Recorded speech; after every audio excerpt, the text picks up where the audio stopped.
Este es el podcast La Sacó del Estadio.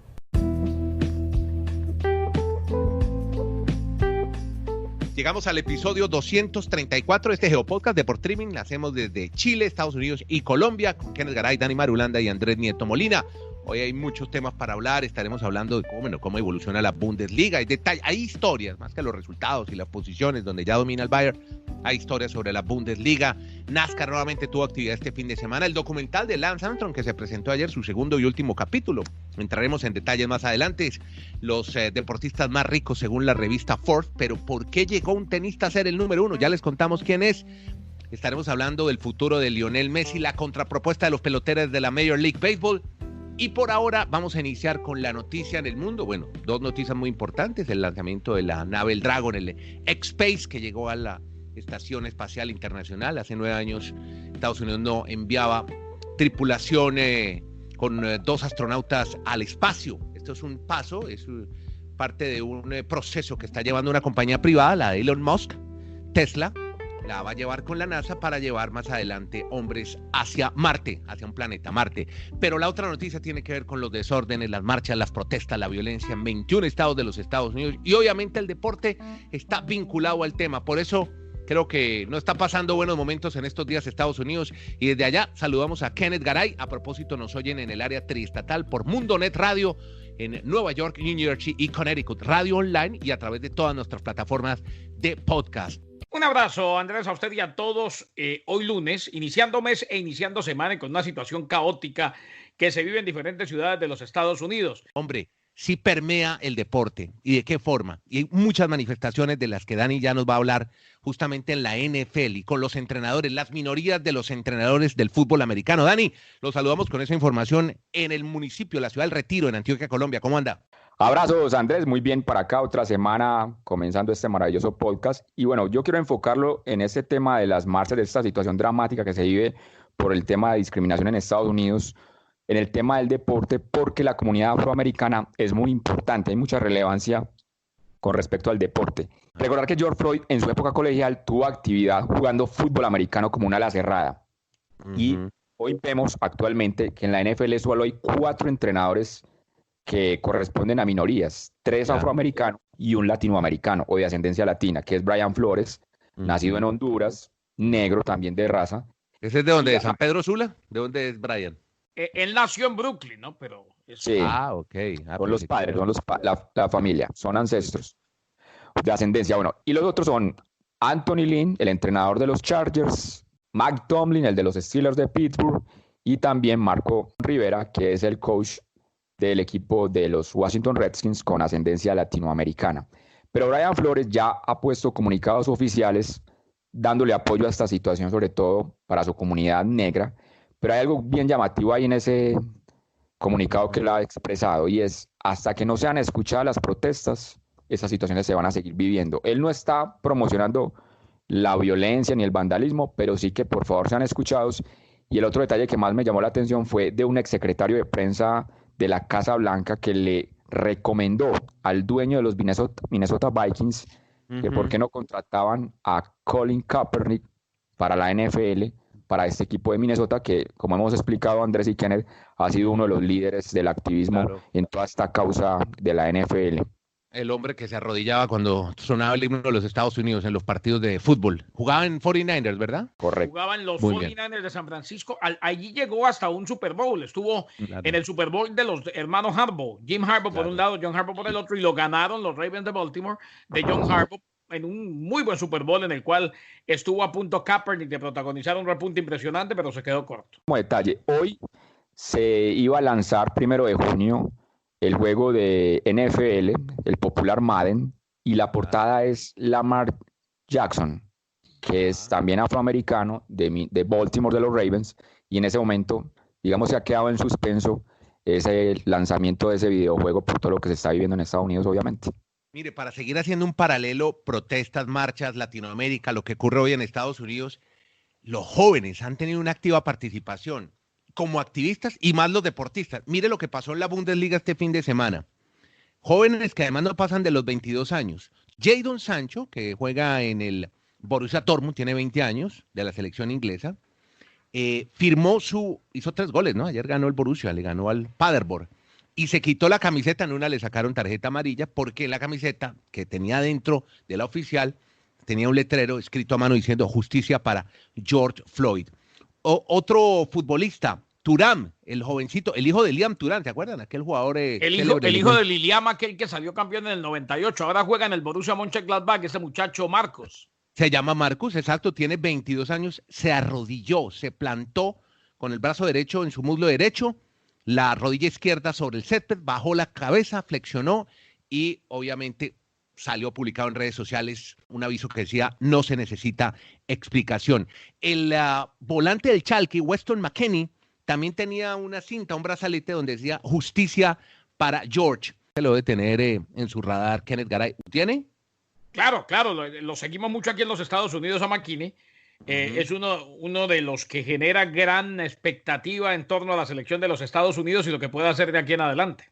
Exacto, este fue el hombre entonces de la cinta del brazalete con justicia para yo. Y mire, todos peladitos, menos de 22 años. Interesante este tema, ¿no? Cómo los ha movido a los futbolistas y a los jóvenes deportistas. Pero Garay, en Estados Unidos también las leyendas, los grandes, totalmente involucrados con el tema, ¿no? Incluido el mismo Michael Jordan. Michael Jordan fue uno de los que alzó la voz y dice que suficiente, que esto tiene que parar de una u otra forma y que definitivamente pues es hora de que se den los cambios. Habló también Doc Rivers, habló el comisionado de la NFL, Roger Goodell, condenando los hechos de brutalidad policial y demás.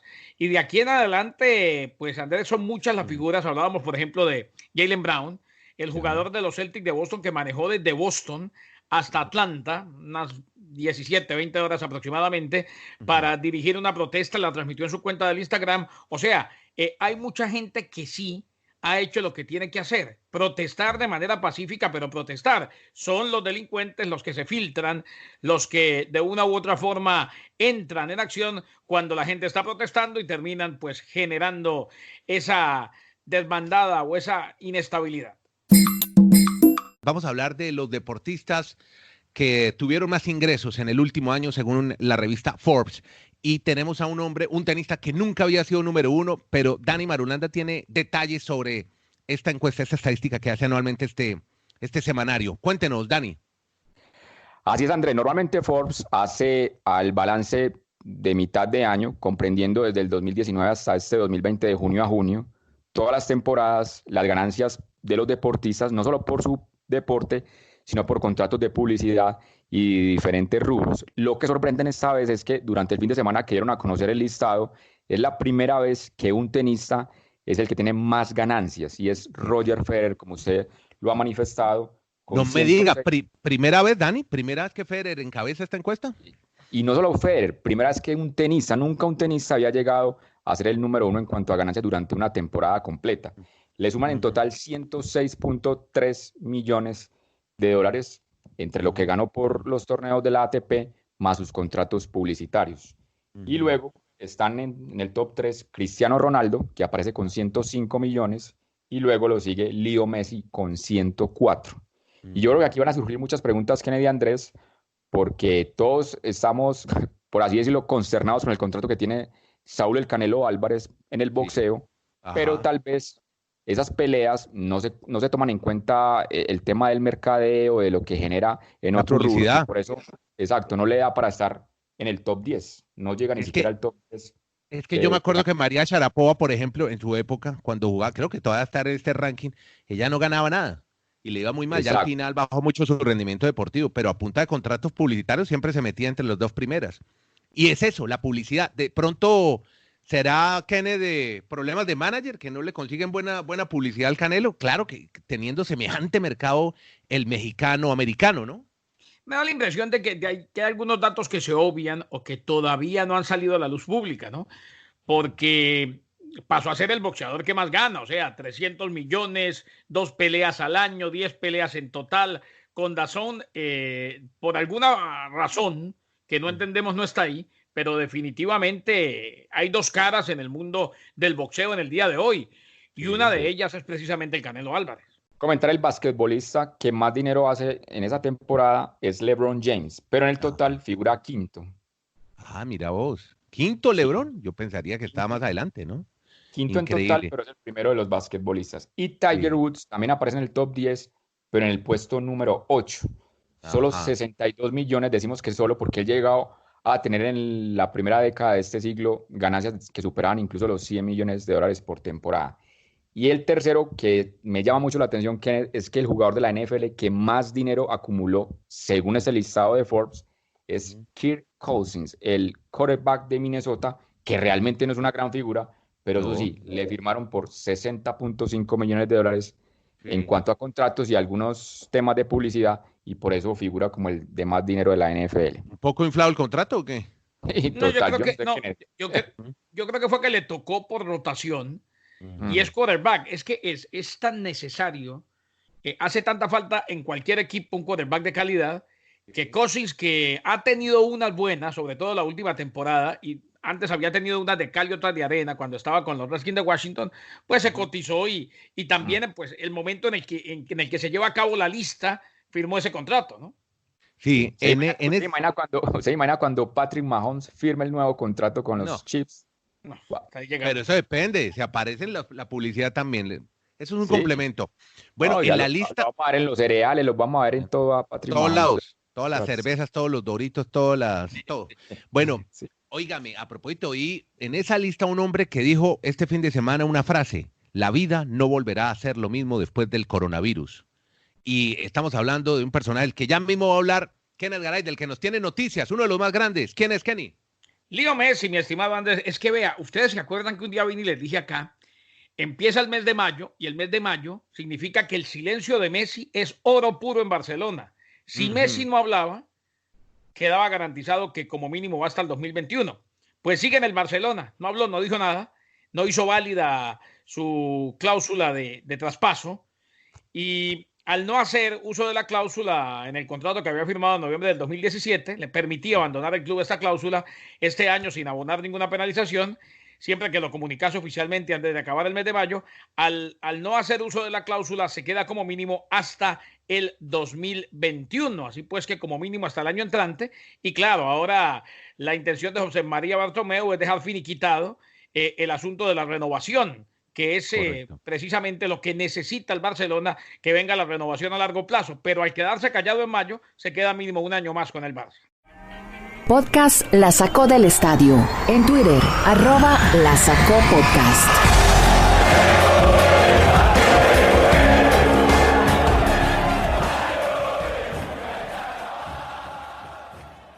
Bueno, hablemos de más ídolos del deporte, héroes. Bueno, este fue un héroe que después se convirtió en una vergüenza para el deporte. Les hablo de Lance Armstrong, que a través de la serie documental, esos maravillosos, espectaculares, ¿qué seríamos de la vida sin 30 for 30? La serie de documentales de ESPN. Vimos el segundo capítulo, bueno, en Estados Unidos, en América Latina no se vieron, ¿no, Marulo? En Colombia ni en Chile. A mí me tocó verlo por ahí con una antena. Eso es lo primero que le iba a refutar. Usted que tiene que... Yo Nieto, no haga apología del delito. Un IP que tengo por ahí. No, eso gracias a unos amigos aquí que me dijeron, véalo por tal lado, y lo vi, lo logré encontrar. Pero vea. Eso se llama, Nieto, apología del delito. No le olvides. Hombre, no me diga así, hombre. Yo con ganas de ver el documental y contarle algo a nuestra queridísima audiencia de este podcast. Pero vea, Lance Armstrong dijo al final, con palabras un poco fuertes, subidas de tono, por ejemplo, me llamó la atención que en los episodios en español editaron todas las malas palabras en inglés y la dejaron completica. Pero al final dijo, mire, a mí me hubiera gustado poder cambiar lo que sucedió, me hubiera gustado ser un hombre mejor. Todo lo que puedo hacer es decir que lo siento y seguir adelante. Fue con esa frase lapidaria terminó esta segunda parte de este documental llamado Lance. Todo fue a ver un poco para contarle a nuestros oyentes, ojalá se vea próximamente en la América Latina. Kenneth nos va a averiguar en ESPN en Bristol a ver cuándo lo podemos ver por estos lados. Se centró en el ascenso de cómo llegó Armstrong a la fama, cómo se dejó acompañar de personajes polémicos y siniestros como el doctor Michele Ferrari, usted lo debe recordar, Dani, o Marina Zenovich. Y justamente, usted no sé si se acuerdan de esa entrevista que dio en el año 2013 para Oprah, pues mostraron en el documental cómo modificó algunos de los detalles que le dio a Oprah en esa famosa entrevista que vio todo Estados Unidos, porque el tipo era un verdadero ídolo en Estados Unidos, un hombre, un jovencito de Austin, Texas, que fue revolucionó el mundo en un deporte que no es americano, el ciclismo, pero que seguramente masificó el ciclismo a mediados de los 90. Así que marcó una época. ¿Sabe quién más estuvo? Este les va a llamar la atención. Luke Armstrong, el hijo de Lance Armstrong, que a propósito está jugando fútbol americano en la Universidad Rice de Houston. Y la directora, porque fue una mujer, eso me llamó la atención, la directora del documental le preguntó, oiga, ¿y usted qué piensa de su papá que tuvo que doparse para alcanzar su objetivo? Y él dijo, entre otras cosas, que a él le gustaría tener ganas de luchar por algo, de trabajar por un objetivo, porque siempre ha valido mucho más la pena que tomar el atajo. Eso dijo Luke Armstrong, el hijo de Lance Armstrong. Impresionante, tremendo. Le deja lecciones este documental llamado Lance. Hablemos de los beisbolistas, Kenneth Garay, porque tenemos ya, bueno, cómo avanzan. Ahora hay una contrapropuesta, ¿verdad? Y se habla de un número de partidos, creo que 114 juegos.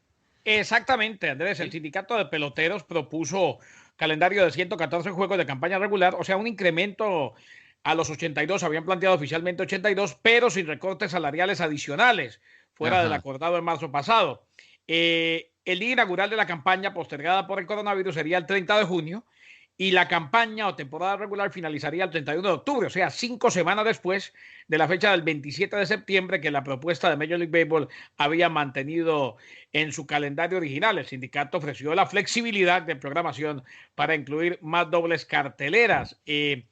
Incrementaría del 10 al 14 el número de equipos en los playoffs, de 10 a 14, aunque la propuesta pues es únicamente para el 2020. La Unión propuso que el aumento sea para esta campaña y la siguiente. Bajo el plan del sindicato, los jugadores recibirían aproximadamente el 70% del sueldo. No están muy esperanzados en que le acepten todas las propuestas, que ese es el tira y encoge que alarga las situaciones. Ellos saben que no se la van a aceptar a rajatabla, pero simplemente mandaron la propuesta para que los dueños salgan con otra propuesta, con una contrapropuesta más y seguir en el toma y dame esta semana. ¿Quién sabe hasta cuándo? Sigue sin pintar bien el tema. Porque en esa propuesta tendríamos de pronto una serie mundial con nieve, porque casi que en diciembre estaría terminando la temporada. Exactamente. En caso de que llegue obviamente un equipo, sobre todo el norte de Estados Unidos. Entonces ya no sería el clásico del otoño, sino el clásico del invierno. Alguna vez serie mundial con nieve. Recordemos aquel partido de serie mundial de los Tigres de Detroit y tuvimos series de campeonato, o mejor, serie mundial con nieve también con los Marlins en el 97. En Cleveland y en Detroit recuerdo que copitos de nieve alguna vez. Copitos de nieve. Bueno, hablando de copitos de nieve, para el cierre Dani nos tiene una nota fantástica. Antes contarles que el US Open sigue haciendo planes en medio de la pandemia. Vuelos fletados, comitivas limitadas desde Europa, Sudamérica, Medio Oriente hasta Nueva York, pruebas que descarten cualquiera que tenga coronavirus, hospedaje centralizado, revisiones de la temperatura todos los días a toda hora, 0 espectadores. ¿Usted se imagina esa tristeza? Un US Open sin público, menos jueces en la cancha, todo ojo de águila, vestuarios cerrados en los días de práctica, en fin. Como decía Messi, el mundo será diferente. Pero hay una noticia en medio de todo esto. ¿Se acuerdan hace mucho tiempo, cuando veíamos esa unión entre Andre Agassi y Steffi Graf? Sí. Cuando se volvieron pareja y decíamos, ¿se imaginan el hijo o la hija que tengan? Será un gran tenista. Si tiene todos los genes, si hereda todo el ADN de los papás que fueron número uno en cada uno de sus deportes y unas verdaderas estrellas del tenis. Y uno pensaría, Kenneth, el muchacho o la niña Agassi Graf va a ser tenista, ¿cierto? Pues al menos así pintado, después de semejantes figurones de papá y mamá. ¿Sabe qué va a hacer el niño? ¿Qué? Escucha a Dani Marulanda. El heredero Agassi Graf, ¿por qué deporte se inclinó? Así es la vida, Andrés y Kenneth, pues se lo reseñan con ese ADN de tenis, pero él dice que nunca le tomó el sabor a la raqueta, que se enamoró fue del bate, de las manillas, y ya tiene opción y edad de ser seleccionado en el draft de las grandes ligas del béisbol, aunque él dice que está muy concentrado obviamente apenas en su proceso para la universidad, pues tiene 18 años, pero scouts que lo han tenido desde muy niño le ven suficiente talento como lanzador y como tercera base, porque está combinando esas dos posiciones, pero él manifiesta que no se quiere apresurar, pues que si no es el elegido en el draft está muy joven, pero que sí, su sueño es pertenecer a las grandes ligas del béisbol porque ha sido su deporte desde niño. Y a Andre Agassi le preguntaron que si él alguna vez jugó béisbol y simplemente manifestó que una vez en los 90 tuvo un comercial donde a diferentes deportistas les cambiaban el rol y a él le tocó asumir el de beisbolista, Ajá. pero que fue debut y fracaso porque no tenía ni idea de cómo se hacía un swing, pero que nunca imaginó que su hijo iba a optar por el béisbol. Así es la vida de grandes tenistas, y su hijo se llama Jaden Agassi, podría ser beisbolista de Grandes Ligas. Dígalo completo, Jaden Agassi Graf. ¿Sabe que en el documental Correcto. Lance Armstrong le dijeron, oye, ¿usted por qué se inclinó por la bicicleta? Es porque era malo para el fútbol. Jugó de todo, soccer, béisbol, fútbol americano. Y decía, era muy torpe, no tenía control de mi yo cuerpo. Me quedo, ¿Ah? creo que fue Eddie Merckx, no recuerdo si fue Eddie Merckx. Hay alguien, y me va a ayudar Andrés, que da un testimonio en el documental que me parece espectacular y para reírse. Dijo, todos estos pedalistas estadounidenses que empezaban a llegar a Europa o que llegaron a Europa eran todos rarísimos. Porque es que los que optan por el ciclismo en los Estados Unidos es porque no pudieron entrar a ningún otro deporte. O sea, eran rarísimos, eran gente muy rara, extremadamente rara. ¿Se acuerda de Floyd Landis? De Tyler Hamilton. Greg Lemon en el principio. Sí, claro. Greg Lemon en el principio. Y el colombiano George Hincapié. También. Pero, correcto, que hace un podcast a propósito con Lance. Oiga, deberíamos hablar con George Hincapié un día. Qué chévere, debería hablar con él para que nos cuente cosas, historias. Bueno, los dejamos así, que se nos acabó el tiempo. Buen podcast este. Muchas gracias a Kenny de Nueva York, que se recupere de su ojito, Kenny. Lo mismo que a Dani Marulanda. Y me pica, Andrés. Me pica. ¿Ah? Muy bien, que le pica. ¿Cuál ojo? ¿El ojo de dónde? ¿Cuál ojo No, le pica? aquí el ojo derecho. Es que yo no sé por qué amanecí con una incomodidad muy grande en el ojo. Voy a ir al oculista. Me pica el ojo, Marulo. Bueno, ojalá le vaya bien. Le vaya mejor que en la barbería. Muchas gracias a Garay, Marulanda, Nieto. Hacemos este Geo Podcast de por streaming desde Colombia, Chile, Estados Unidos. Se llama La Sacó del Estadio.